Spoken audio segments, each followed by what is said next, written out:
So he's going to be able to hold the conversation with me here. We can preview the Vikings-Lions game. I'm confident in us, Aaron. I think we can do this because the main thing I wanted to ask Justin is about a local guy. Essentially, it's about JJ McCarthy because that's the local thread for the Vikings, and the preview with the Lions. All indications are that JJ is going to start this game, but it's interesting to me that last year at a point in their season, they had on their roster, they had Sam Darnold, Daniel Jones, and J.J. McCarthy.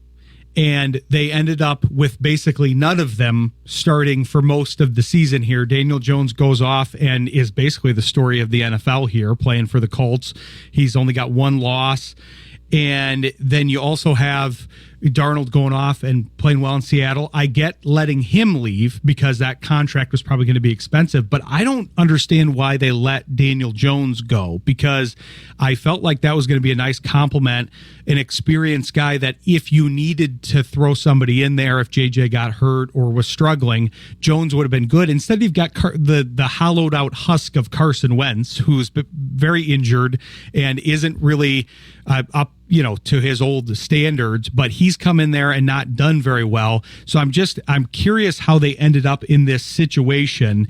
And I'm curious what you think of those other guys, because that's the story of the NFL right now. You got all these resurgent quarterbacks that you're kind of giving up on guys too early. And I'm wondering if we're going to trend towards like giving up on JJ McCarthy too early because he's getting beat up behind this offensive line that wasn't intact at the beginning of the season. Yeah, I mean, you kind of seen it with like Baker Mayfield too, for instance, right? Cleveland didn't want anything to do with him. So, and then obviously he was a journeyman for a little bit, and then now he found his home at Tampa. I think a lot of it with a lot of these quarterbacks too, it's the right fit, it's the right scheme, it's something that they're familiar with. I mean, for example, I think they mentioned in the last game with Sam Darnold that he fits more in like a West Coast style offense, where they utilize the run game to set up the pass too. I think kind of favors to the quarterback. So I think especially with the NFL now, it's kind of more they try to tailor it too much to the quarterback as opposed to the team first. I think when you establish the line of scrimmage with the offense and the defensive line, then it makes it a lot easier than just to add a quarterback in there to make it work. I feel like that's a good point because there's a lot of quarterbacks that they've just gone to the right situation. Like Baker Mayfield has had a great year. He deserves all the flowers he gets here for his performance, but he's gone to a very good situation there in Tampa. They've got a good running game established, good offensive line. It was kind of built around being, a strong offensive line, strong defensive line, strong defense, and then they inserted Brady and he won a Super Bowl with that team. There's a lot of players, similar scheme to what he had there. You insert Baker and he doesn't necessarily have to do much. I mean, the Lions game, he didn't look great, but this last game, he barely threw. I think in the fourth quarter, at one point in the fourth quarter, he had only attempted 9 passes in that game, but they were dominating the line of scrimmage on both sides with backup running backs on the offensive side. And to your point, Aaron, that's basically what they did. They said, hey, we got all the rest of this. We just need a guy that can have his moments, but we don't need him to save us. We don't need him to be a Mahomes and make every throw and make every play and save us. We just need a game manager that's going to move us forward and not necessarily take a lot of negative plays. Yep.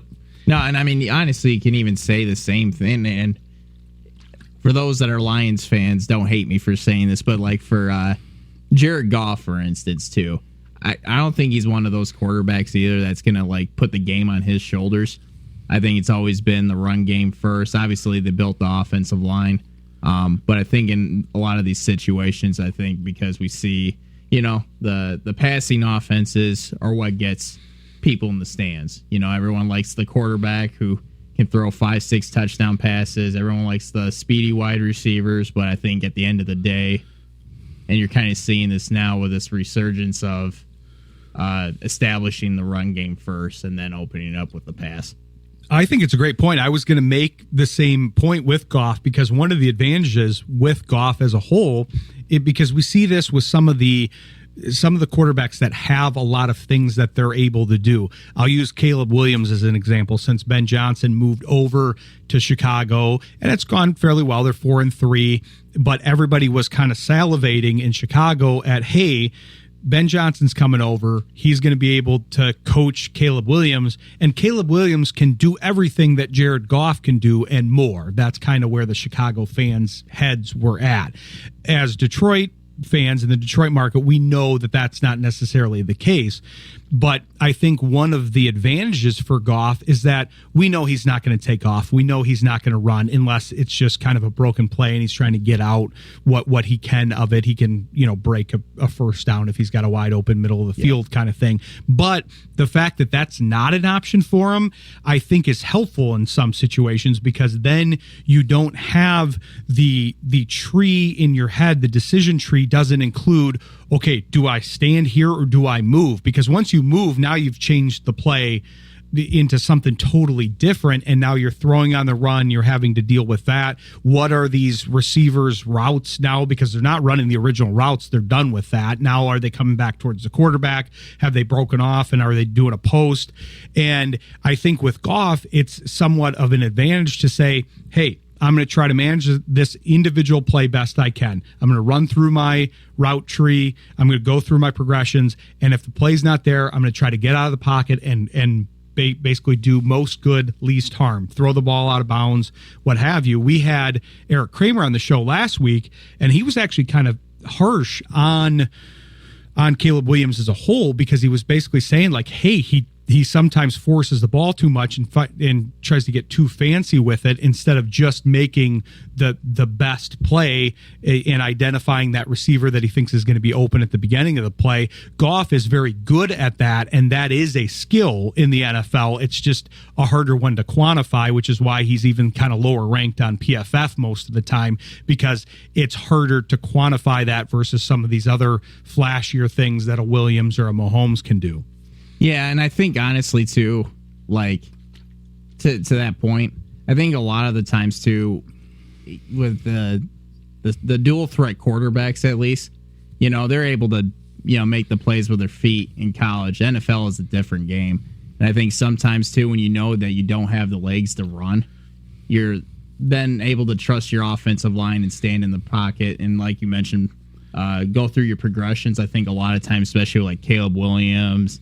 I'd probably even say Lamar Jackson too, where it's, maybe the first read isn't there, and then they just automatically, hey, let's run, let's get outside. And then obviously, like you mentioned too, with the routes, it's not the design of the play. Then they have to kind of freelance there to try to make something happen. And sometimes it's just more of a patience thing when it comes to like a quarterback that just stands in the pocket.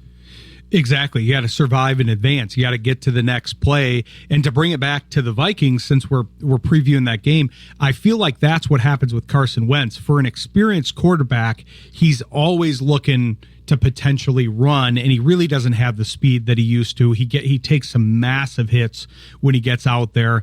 And I'm curious, with the combination of the pressure that the Lions have been getting in recent weeks. They got Aleem McNeil back. They've got the reinforcements coming here after the bye. I'm curious what they're going to do to protect JJ, because they do have some of the main pieces back, but that is still a bit of a makeshift offensive line. They've gotten Darisaw back, but I think the Lions are going to be able to take advantage of the moving pieces and the injury history of that offensive line.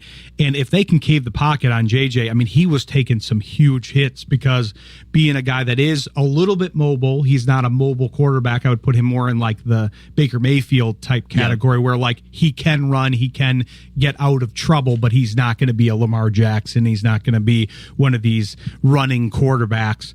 But he took some massive hits when he did get out and ran with the offensive line issues. So if they can jump on them early and then turn Flores' defense against him and open up the play sheet and be able to run and pass. I think that could be the key to this game because they can establish an early lead and be able to call the game from there. And if JJ's going from behind and he doesn't have the run game to lean on, to your point, he doesn't have that established, then I think the Lions are going to be able to kind of pin their ears back proverbially and go after him. Yeah, and that's kind of, now I'm more of an offensive guy, so I'm thinking of it from like, what should Minnesota do with that situation too? I think a lot of for them is being able to keep tight ends to help chip, Aiden Hutchinson, using the running backs to help pick up blitzes, and I think that's the biggest thing for them is when they do pass, give him the extra protection or at least get him, a quick passing concept that gets it out of his hands in less than 3 seconds.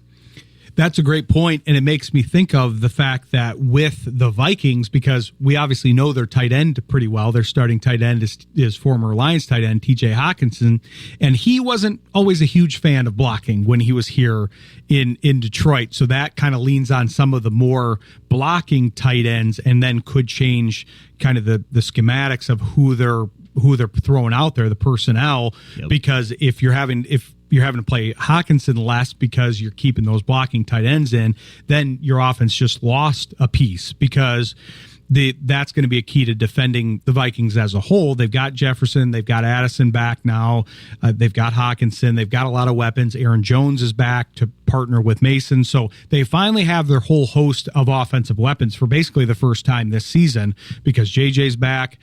Addison was out for most of the first part of the year. Jones was out for most of that time. So they really do have their full weaponry with a more complete offensive line, but you might be able to dictate that for them a little bit if like you said, they're more in the personnel grouping that keeps kind of those blocking tight ends in more. Yeah, exactly. No, I just think, but you never know. I think JJ McCarthy sometimes that I'm a Michigan fan, so I'm not going to sit here and say that he was like the greatest quarterback that Michigan's ever had. There was some times, where it was kind of like, what are you doing? But I think the best thing that you could do with him is allow him to get the ball out of his hands quick. And then, like I mentioned before, too, just if you're going to go with these deeper passing concepts, use play action, get an extra blocker in there, be able to tag down the field, but make sure you give him the extra protection. I think with JJ, you can see how the Vikings could potentially use his skill set because they were doing decent with guys like Nick Mullins and Josh Jacobs a couple years ago when Cousins was out, but he's still got to be developed. He's being thrown right into the fire into a team that was a 14-3 team, but what he began the year with wasn't necessarily a 14-3 team. He didn't have the franchise left tackle or anything like that. So it'll be interesting. I appreciate Aaron jumping in with me here, and there's your preview of the Vikings game. We'll hope to get the Purple Persuasion guys on after the game to review it with us, and maybe the Hulls, because we usually have heavy Vikings coverage, but that'll work here. We got some Michigan and Vikings coverage in, and we'll take a quick break and then come back and close up the show. Stick with us. You're listening to Sports Intel on Jethro FM. Happy to get Aaron on there. I've now completed getting all of the producers on air, so that was fun for me. Hopefully we'll hear more from him. Want to thank our other guests here, Nate Robertson, great stuff on the Tigers, Mike Payton, good segment on the Lions, and Bader Meinhof. We went a little high level with that interview, but it was interesting stuff. And James Yarko's always good with the Bucks, so be sure to tune into him and the Bucks coverage, because I do think they're going to be a team to watch here as we get into the playoff push, which we're not quite there yet. But want to thank all of our sponsors as well.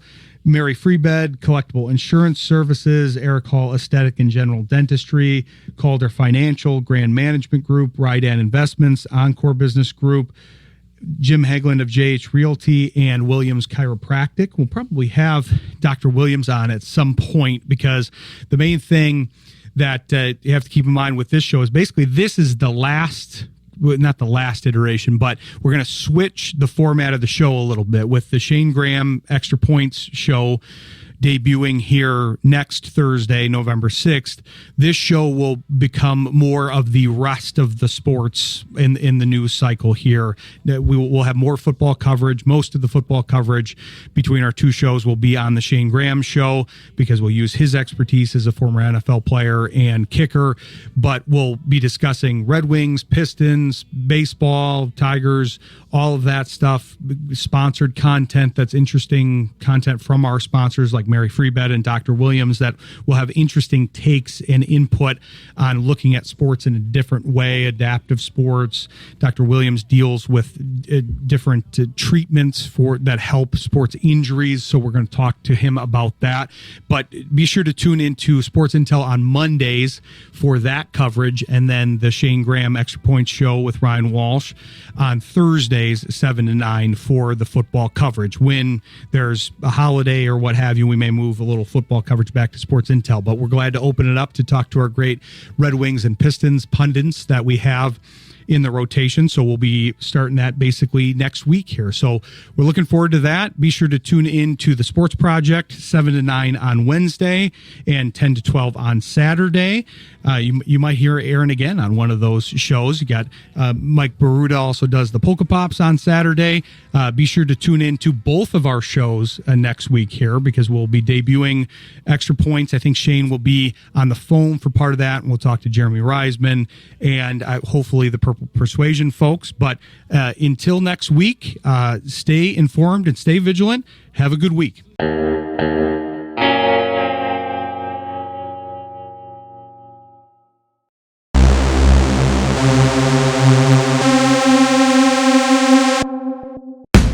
Sports Intel with Ryan Walsh is brought to you by Mary Freebed, Collectible Insurance Services, West Michigan Eye Care Associates, Eric Hall, DDS, Calder Financial Group, Grand Management, Rydan Investments, JH Realty Partners, and Encore Business Group.